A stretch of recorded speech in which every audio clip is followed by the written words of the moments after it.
Good morning, Nelson County family, and happy Thursday. For those of you who have lost track of the day of the week, today is Thursday. So, welcome to Thursday.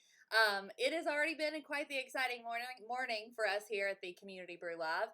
A little behind the scenes action. My son just walked in my office with a dinosaur on his shoulder. So, I feel like today is going to be a really exciting conversation. We have some super rock star panelists this morning for you guys, and I'm going to just turn the mic over to Laura Arnold and let her introduce some of our guests today. Hey guys, hope you're having a great Thursday morning. It's sunny in my part of the world, so I know it's going to be a great day. We are super excited to be with you again today. When we visited with the Brew last week, we started some of the conversation around the future of work and just talking about what an unpredictable world it is right now, which really impacts the workforce. And we wanted to expand on some of those conversations. And we've brought in again some of our student leaders, Caroline Hayden, Ryan Hack, and then we are really excited to have the author of one of the article that we read, Mark Perna. So I'm going to kick it over to Ryan Hack. He's going to lead us into some introductions and just share a little information about our author because it is so exciting to know that he's able to have some conversation with our community. So, Ryan, kicking it over to you. All right, good morning, everyone. So, Mark Perna is the CEO of a marketing and business consulting firm, I believe would be the way you describe it. And he's done a lot of work describing the generational differences between people, possibly, I'm guessing the viewers of this are maybe an older demographic, don't take that the wrong way, and people more in my age group. And he's done a lot of work trying to define what that looks like and really showcase the just those generational differences. So he's got a lot of knowledge, he's got a lot of cool things behind him. So I don't know if we want to get started just asking a couple questions, getting some good conversation going. What do you think? Was that the first question, Ryan? Yeah, yeah, I guess Okay. so. Yeah. However you want to jump in, and we can chat about whatever anybody on the panel wants to chat about. So, Ryan, if you have a question you want to jump in with, but I'm happy to talk about all things people 39 and younger and how we connect, engage, and answer why for them. All right. So, in your article, which I believe most of the people who are going to be viewing this have already read, you talk a lot about the future of work and how it's going to be a different battle motivating the younger generations like we have in the past. Can you talk more about that? Sure. Young people today, and to define young people, typically I talk about anybody 39 and younger, and I'm talking about two generations, really, the millennial generation and then Generation Z coming up right behind them. Generation Z goes from 8 to 23 years old. Generation Y millennials 24 to 39 years old. And I think the way to start it and to frame it is that most everything you hear and see about young people today in this country is largely negatively slanted. They're lazy, they're entitled. You hear all these things all the time, and I go completely the other way. I think they're the most incredible generations to come down the pike. I think they are the most intelligent, resourceful, and pit bull-like generations that we've ever seen in this country. When they see a light at the end of the tunnel, they will move heaven and earth to get to that.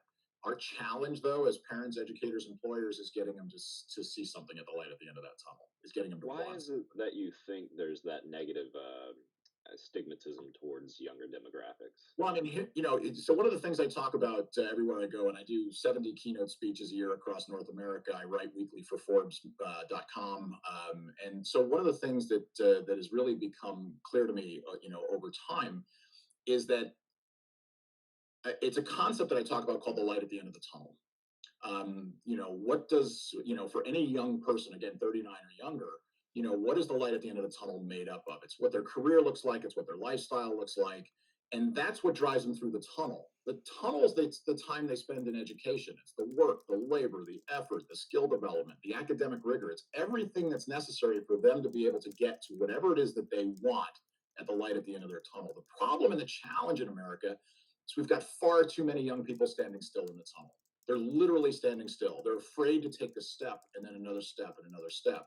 And so what happens is the more you stand still in the tunnel, because we've kind of vilified failure in this country, where young people, many of them, too many of them, are afraid to fail, so they don't see something they want to move towards, so they don't want to be wrong or fail at it, so they stop still, or they're taking very small steps. And so that has created this entitlement mentality that, they're just waiting around for other things to happen. And so for young people, they have to see a lifestyle at the end of their light, at the end of the tunnel, that will allow them to dovetail into a career conversation. One of the big mistakes, Ryan, that a lot of educators make this mistake, parents make this mistake, employers make this mistake, is that rather than starting a career conversation with someone 39 and younger, what we really should be starting with is a lifestyle conversation. A lifestyle conversation is more apt at being able to dovetail into a career one over time, as opposed to starting with a career conversation and having to just go, I don't know what I want to do. So starting with lifestyle, because lifestyle is the most important thing to young people today. The experiences they want to have, where they want to go, that's the key. So, how should parents and employers and educators get kids to be motivated and get them to where that they want to go out and find what they want to do? It starts with vision. Young people, I call the young people today the Y generation, WHY generation, because they need an answer to that question for everything they do, literally everything they do. And so this may be an aha moment for a lot of people, on this particular session today, is that, when you ask a young person to do something 39 or younger, and they look back at you and they say, well, why should I do it that way? Most of us take that as a smart aleck response, and we give the all American response back, which of course is because I said so. But here's the aha: most young people don't mean it as a smart aleck response. What most young people are really saying is, hey, look, why do we do it this way? Look, I'm intelligent, I'm resourceful, I know how to use technology. Why do we do it this way? Because there has to be a better way to do this. There must be a way to use Google something. There must be a way to put this in the cloud. There has to be a way to get a bigger impact. And yet, we cut their knees out from underneath them, and we don't give them the opportunity to try. So what young people today are looking for is, how can they bring the best of themselves into wherever, whether it's education, whether it's the workforce, whether it's a career.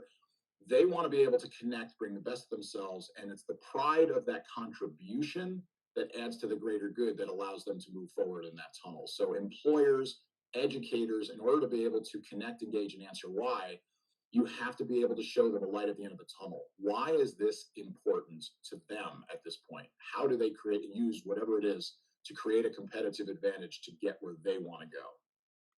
I mean, I feel like you're kind of speaking to me this morning too. I mean, my goodness, this is like such a fun, exciting community brew. Listen, I just want to pop in. We've got about 50 people watching live. So I know we had invited a lot of our employer partners out there. They might be watching. So if this is your first community brew, I did not mention this at the beginning of our episode today, but pop in on the chat and say hello. Tell us you're watching. Tell us you're here. We're happy to have you guys with us this morning, and definitely utilize that chat box over on the right. And I also forgot to mention, like I said earlier, the days they're mushing together. Like I don't even know, but so if for some reason the live stream goes down, YouTube has increased their bots and they're taking us off air in the middle of streaming. So we'll just pop right back on a new link. So if that happens, just pop back over to our channel and you'll see us new live in a new link just in case. So we definitely want to give a shout out to Holly Larkin from NPR of America. I saw her pop in over there on the chat. She's watching with us. Yay, yay, yay. You guys, I'm so excited. I'm going to shut up and stop talking and let you guys continue your conversation. But use that chat box and drop in any questions that you guys have for our panelists, and we will make sure that we get those answered and contributed back to the conversation. So you say a lot that you have this younger generation who's a Y generation rather than possibly compliant like older ones. What societal factors really cause that, though? Like, I don't mean to ask, why do you say we're a Y generation, proving my point there, but I'm curious. Well, I mean, things have just changed, right? There's always been generational rifts. Younger generations think the older generations have missed the boat. The older generations think the younger generations have missed the boat. But what's really happened is that the world's a completely different place today. I mean, we sit at a time where, like, for instance, when I was growing up, and I'm older, but I'm not old, you know, but I'm 58 years old. But when I was growing up, I mean, we had 3 TV channels. We were outside all the time. We were connected socially. We went out and did things with our friends. I used to travel great distances. I would, I'd be 9 or 10 years old, and I would go out, on a Tuesday at 9 o'clock in the morning. Mom would tell me, just make sure you're back by dinner. There were no phones. There were no there was no cells. There was no pagers. There was no way to be in contact. It was just like, come back 9 hours later.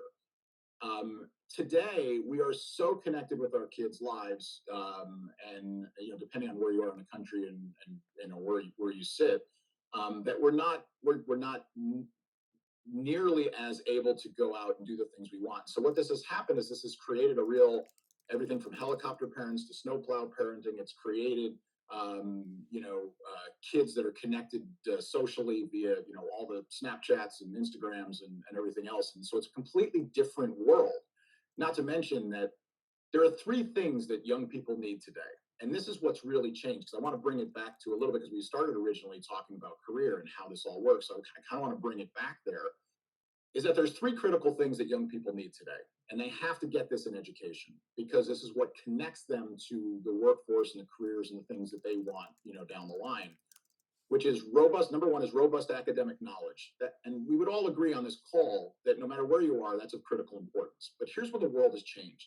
See, when I was growing up, robust academic knowledge, there was, it was of critical importance. And there was a time in this country where the more robust academic knowledge that you achieved, the more money you would make.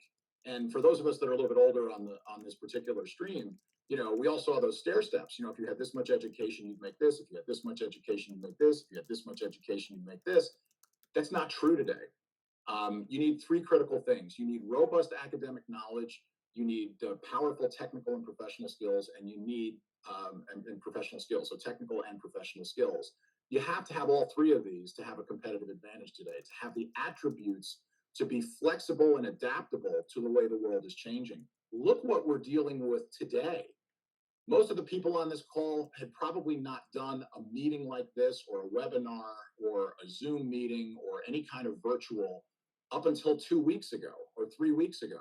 The world has completely changed, and it's the adaptability of robust academic knowledge, technical and professional skills that gives young people today the competitive advantage to do whatever it is they want in their life. Because first graders, this is an amazing stat, 65% of first graders today in this country, 65% of them will work in careers and occupations that don't exist currently.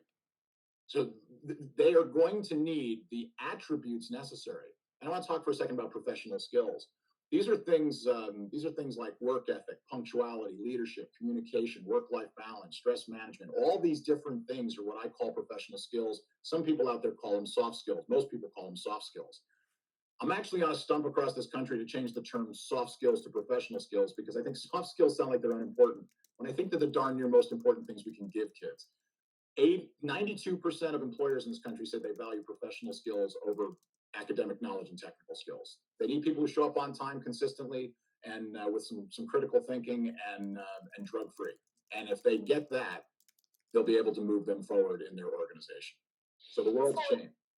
Mark, we've got some employers on board with this. I think Brooke had called some out, and I think our chamber was maybe going to join in with us. So what does it really look like for employers and educators to work together to create experiences for students? Because we have students out in our community. So one of our goals is that students will have a community-based, work-based experience before they graduate high school. So what does it really look like for educators and employers to work together to create these valuable experiences for kids? I commend you for the things you're already doing, but that has to even increase. And so we have to actually start the lifestyle and career conversations in middle schools and create what I call education with purpose. And I'm doing this around the country in a lot of different districts and regions, and trying to bring everyone from the K-12 system to mayor's offices and chambers of commerce and economic development folks. And how do we get everybody at the same table to understand the power of shifting, what I call shifting the paradigm, in that, in this country, I don't believe we should be making kids college and career ready. I believe we should make them career ready, period. With all kinds of careers and occupations going through four-year universities and master's degrees and PhDs and so on. That's fantastic. But there's also wonderful careers and occupations that go through two-year associate's degrees at community and technical colleges. There's fantastic careers and occupations that go through apprenticeships and certifications and advanced certifications and licensures and military and so on. And so all of these things need to be on the table for young people today. They need to see the breadth of everything, because there's no guarantee anymore that you make more money if your lifestyle's any better with more education that you have. It depends on what you do and what your passions are. So the conversation between educators and employers is of critical importance, because it's what I call education with purpose. You have to be able to connect the dots between elementary and middle school and high school, and wherever the positive placement is that young people go. And that positive placement, again, four-year degree, two-year degree, certifications, licensures, apprenticeships, military, whatever it is. But the more everything is on the table and we can connect it to the economic development within a region and bringing business and industry at the table with all of those things, Laura, you're talking about, which is how do we get them out into a work-based, opportunity where they can test it out, do some career exploration, see what it feels like.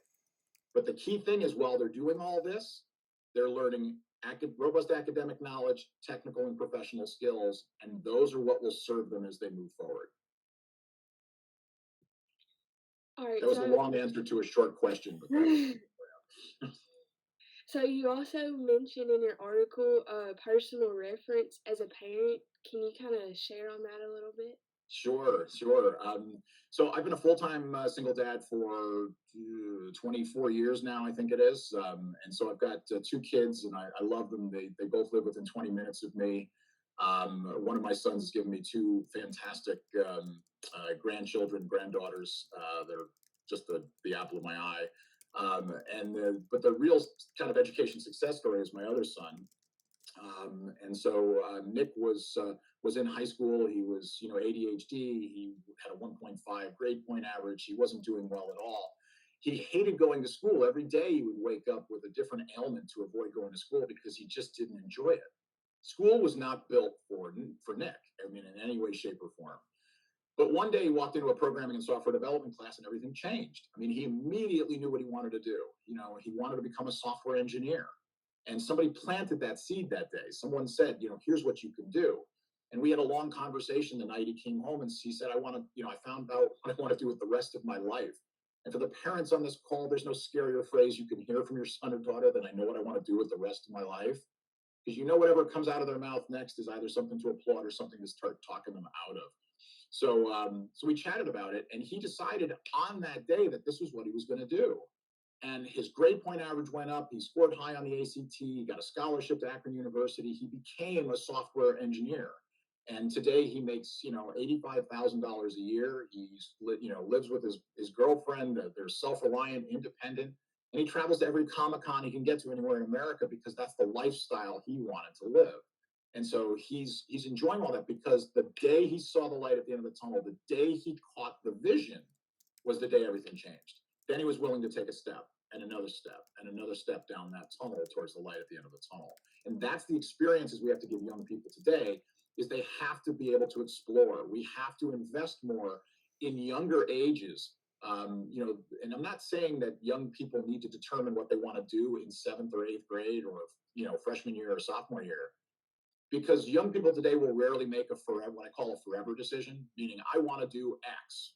Nick did that, but that's probably rare to some degree. Some kids can do that, some kids can't. But they will make for now decisions. And the more we put them into the ability to make a for now decision, which can change next week, next month, next year, it removes the pressure and allows them to take a step and another step. And while they're taking those steps, they're learning robust academic knowledge, powerful technical and professional skills. And the more they are taking those steps, the more they create a competitive advantage for themselves as they move forward. Something you said not too long ago, catch the vision. I like that phrase. I think we could use that. Somebody write that down, please. Ryan, why don't you write it down? Yeah, I don't have any I'm paper. just messing I with have you. a bunch of pencils right under me, but no paper. So you mentioned, of course, where one of your sons had that experience. Do you think that was just some sort of random chance, or there was some specific aspect to the educational environment he was in that gave him that opportunity? And Ryan, if so, no, go ahead. if so, what was it? Yeah, no, that's a great question. So it was kind of a, to some degree, I would probably put it into it was a lucky chance. I mean, he always loved computers. He always loved, playing video games. He loved all of those things. And I think he was able to choose a couple of different kinds of programs and classes that he wanted to check out. When registration came halfway through sophomore year of high school, and so he picked programming and software development because he thought, all right, let me check this out. And in checking it out, that's what lit his fire. I mean, somebody again planted that seed and wanted him to be a software engineer, which a software engineer can make $100 to $200,000 a year in this country, making great money. And now he's a software engineering apprentice working for a huge insurance company in downtown Cleveland. So I think part of it was by chance. Part of it was kind of him wanting to explore and had the opportunity because there was some structured ability for him to do that in high school at that time. And it changed everything. It was on that day, by the way, Ryan, it was on that day that he went from a dad-driven life to a Nick-driven life. And that made all the difference. That is good stuff. Good stuff. Let me pop over here to the comments real quick. Laura mentioned our chamber. We do have Lisa back in our chat with us today. So shout out to our Bardstown chamber. Yay. Let's see here. We've got our new principal at Nelson County High School. He says, find the why for your students is imperative. What is your passion and where is the outlet for that? Then we build your pathway. Lots of our teachers out there resonated with your dad perspective, Mark. The rest of my life conversation was the scariest for my older child. That's coming from Amy out in Bloomfield. We have, let's see, Jessica Sokolsky. She says exposure, exposure, exposure, having opportunity and experiences for students to discover their passion. Really great comments popping out over there in the comment section. We do have our superintendent, Mr. Bradley, on here. He says, good stuff. Purpose is an evolving context that we have to study and honor the complexity of within our schools. How does individual and collective purpose play out in school? Oh, is that a question for me? Yeah, let's take it. Repeat it one more time, Brooks. I want to make sure I answer correctly. All right. So he says purpose is an evolving context that we have to study and honor the complexity of within our schools. How does individual and collective purpose play out in school? That's a great question, and I don't know that I've got a quick knee-jerk answer to that, but purpose and vision is everything. But it's bringing it down to the individual level. It's got to be that we've got to inspire young people with and in a lot of organizations that I work with, part of that is helping them create and understand what a competitive advantage really is in their life, in the context of their life. A lot of people believe that it's just putting lots of stuff on the resume. It's not necessarily putting the stuff on the resume. It's the attributes they learn that allow them to adapt effectively in their journey towards whatever it is they want. And that's completely up to them based on their own unique interests, talents, and abilities. Part of where I think we've gone far afield in education in this country in far too many areas, and I can't speak to your area, but in far too many areas that I see, is that we've got a one-size-fits-all kind of approach in too many areas where it's all right, our goal is to get every kid to go to college. And whereas there might have been a time in this country where that was pretty effective, we can't be there anymore. Not every young person needs to be in college. Quite frankly, there are lots of opportunities that will pay you significantly more to not be in college than it would be. It all depends on what they're interested in. So purpose has to be connected to their unique interests, talents, and abilities and how they want to get through. One thing I would add to the people on this call is I've worked with a number of organizations. One on the East Coast is, I went in and I worked with them. It's a huge district, 169,000 kids, 23,000 employees, and 207 schools. And it's a huge county. And I went in and talked to them, and while working with them, they asked me the question of like, what's low hanging fruit? How can we change the way kids look and parents and community members think about education and transforming and shifting that education? And I said to him simply this: I said, those wonderful, graduation ceremonies that you do in high school every year, and they had like I think 46 high schools. And I'm like, where you hold up all of these kids who are accomplishing amazing things, and they're going to Stanford, and Notre Dame, and Harvard, and Yale, and all the scholarships that are being earned, and all that. And you hold it with great fanfare and celebration up for everybody to see. And I paused for a moment. And I said, don't change 1 minute of that. That shouldn't change at all. But what we should do is take every kid going to a community college, on a track for, an associate's degree, every kid who's getting a certification, every kid going into an apprenticeship, every kid going to the military, and holding them up to the exact same fanfare and celebration, so that young people start to see that every pathway is viable as long as it's the one they've chosen. And the first place they go is not the place they're going to end up. It's just the first place they go. And then they're going to adapt, and they're going to change that light at the end of the tunnel. And as they do that, they'll be more and more successful. I think that was a great answer. I do have to give a shout out to John Hammond, though. He was actually on Laura's panel last week when we featured our workforce leaders, but he said a student that has ownership in the school community via the experiences programs that we offer pay dividends for the school system as a whole. So yeah, I thought that was a really powerful comment, and just wanted to give John a shout out for his contribution this morning. I think one of the comments that you made a few minutes ago, Mark, talked about like the experiences are so much more than just building a resume. I think we're seeing that even with our students that are going out in the community, because Amber and David can tell stories of reflections of our students talking about the experience as a whole, the people they're meeting, the opportunities they're getting, and really creating a sense of purpose for them, even outside the walls of the school, but really purpose in our community. So I think these experiences where students and community members connect are so powerful, not just for the future of our students, but also our employers, because I think our employers are seeing that our kids are there to create and they are the future. So there's just so much power in connecting students to community as they go through our school system.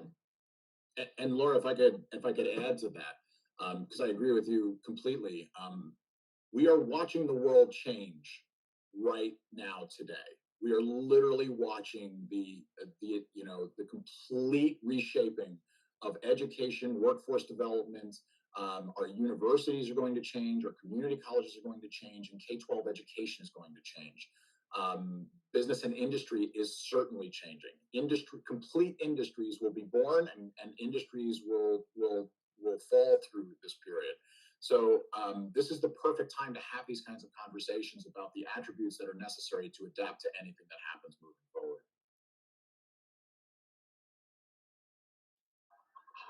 Mr. Byrne, David Love from Thomas Nelson High School, workforce leader, along with Amber Godey at Nelson County. And just wanted to say thank you for joining us today. And I'm really looking forward to your reading your book, Answering Why. And one of the things that fascinated me was the analogy of the creaking branch. Do you have a second to talk about that? Sure. I mean, this runs my life. In fact, we're all in the midst of a branch creek right now. So imagine you're up in a tree, you're up very high. This happened to me when I was 10 years old. I was up 30 feet, went out on a really firm limb. All of a sudden, the limb underneath you cracks. You felt that peril immediately when that happened. And there are three things that happen at that moment. First, you become singularly focused. Doesn't matter who you thought was cute at school that day. You are focused on the problem at hand. Second thing, you start strategic planning. How are you going to get out of this, right? How do you get back to safety trunk? What are you going to grab? Where are you going to fall? Third thing that happens is you take action. In fact, I would submit to you that you take massive action, which I did. And all three of those things happen literally in the blink of an eye. And so I believe that the branch creaks in our lives many times. Anytime there is a fear of loss or a sense of urgency, the branch creaks a little bit, and it forces us to focus, to plan, and to take action. This is what's going on today. I mean, I'm completely revamping and adapting our business model, and I've got 23 people that support what I do, and we're completely adapting because the branch is creaking. I had 10 speeches cancel in these 6 weeks that we're in this process right now.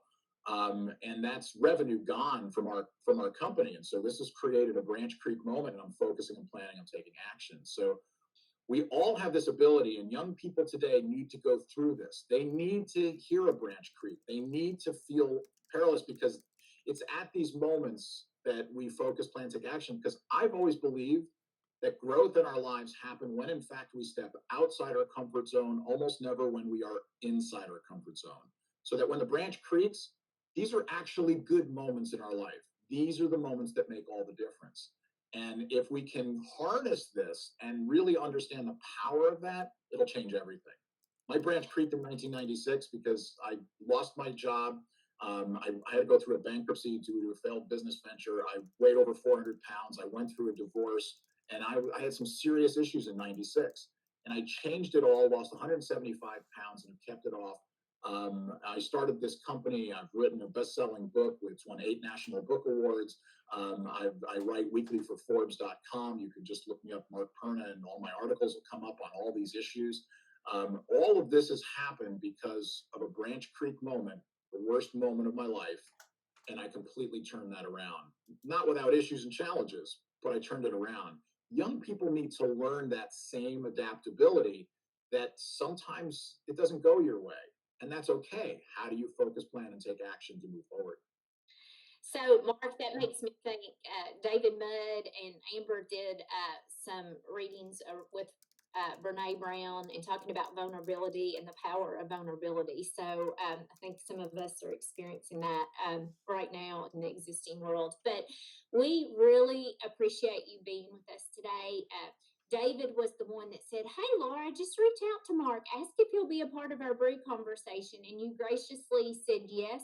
It has been an honor to have you at our community table today to take part in this discussion. Ryan and Caroline, thank you for your questions and helping facilitate some of this conversation. And I think Mark's going to be traveling back in Kentucky, hopefully, at our State Career and Technical Education Conference. I didn't know that till after we had already invited him to the table for today, but hopefully we will see Mark in Kentucky in a few months. And just thank you for being here with us today. So, Brooke, I'll kick it back over to you. All right. Well, thank you guys for tuning in with us this morning. As always, this is my new favorite way to start my day, Community Brew Live style. So you all have an impossible day. We look forward to seeing you back here again tomorrow as we head out to our spring break week. So we'll see you back here 8:30 tomorrow morning. Mark, thanks again.